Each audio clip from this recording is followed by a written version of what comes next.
আজকে খুব সহজ এবং খুবই সুস্বাদু একটি পুডিং রেসিপি দেখাবো। আর এটা ড্রাগন ফলের পুডিং রেসিপি। আমি এখানে 2টা লেয়ারে ড্রাগন ফল দিয়ে পুডিংটা বানাবো। তো ভিউয়ার্স, আর আজকে এই রেসিপিটা ফলো করে যে কেউ খুবই সহজে এই রেসিপিটা বানিয়ে নিতে পারবে। তো ভিউয়ার্স, ভিডিওটি শুরু করছি। তো প্রথমে আমি এখানে 1 কাপ দুধ নিয়েছি আর নিয়েছি 1 কাপ পানি। তারপর এখানে দিয়ে দিব হাফ কাপ পরিমাণ চিনি।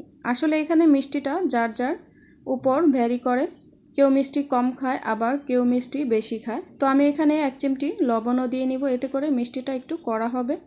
তো এখানে আমি আগার আগার পাউডার দিয়ে দিব প্রায় 1.5 টেবিল চামচের মতো। আর আগার আগার পাউডারটা খুব বেশি দেওয়ার দরকার নেই, অল্প দিলেই কিন্তু জমাট বাঁধতে সাহায্য করবে।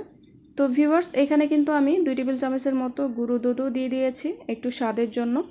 তো এই পর্যায়ে সবগুলো উপকরণ কিন্তু আমি হ্যান্ড উইক্সের সাহায্যে ভালো করে মিক্সড করে নিব।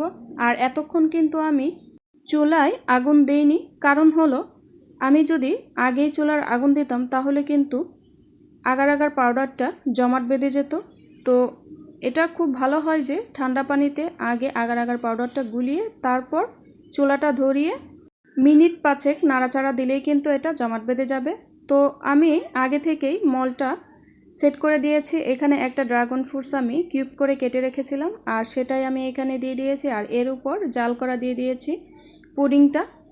আর পুডিংয়ের উপরেও কিন্তু আমি কিউব করে কেটে রাখা ড্রাগন ফ্রুটস দিয়ে দিব।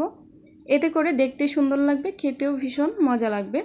তো ভিউয়ার্স, দেখতেই পাচ্ছেন কিভাবে আমি এটা করে নিলাম খুব সহজে। আর আমি কিন্তু পুডিংটাকে প্রায় 8 ঘন্টার মতো ফ্রিজে রাখবো ভালো করে সেট হওয়ার জন্য। আর এতে করে ঠান্ডাও হয়ে যাবে।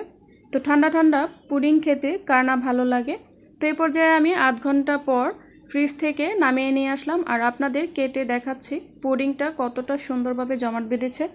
আর এটা খেতে তো মাশাল্লাহ খুবই মজা ছিল। তো ভিউয়ার্স, আশা করছি ভিডিওটি আপনাদের কাছে অনেক ভালো লেগেছে। আর যদি ভালো লাগে অবশ্যই কমেন্টে জানাতে ভুলবেন না। আর চাইলে আপনারা ভিডিওটি আপনাদের টাইমলাইনে রেখে দিতে পারেন শেয়ার করে, এতে করে ভিডিওটি হারিয়ে যাবে না। আর আপনারা যখন ইচ্ছে তখন খুব সহজেই ভিডিওটি দেখে দেখে বানিয়ে নিতে পারবেন এই পুডিং রেসিপিটা।